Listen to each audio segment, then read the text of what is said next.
The decision to fill the position of Chief Administrative Secretaries is hereby suspended. The number of advisors in government shall be reduced by 50% within the public service with immediate effect.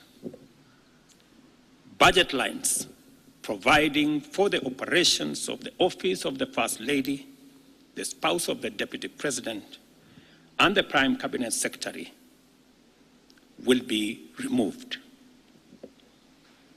Similarly, the budget provisions for confidential budgets in various executive offices, including my own office, have been removed, and the budget for renovations across government reduced by 50%.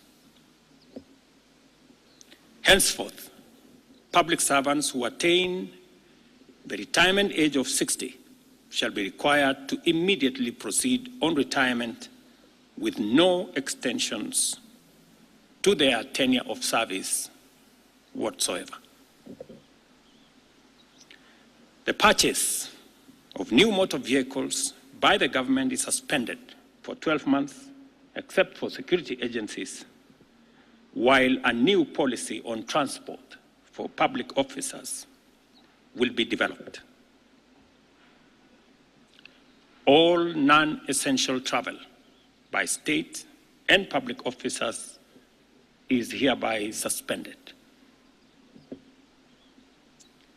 No state officer or public servant shall participate in public contributions or haram phase going forward.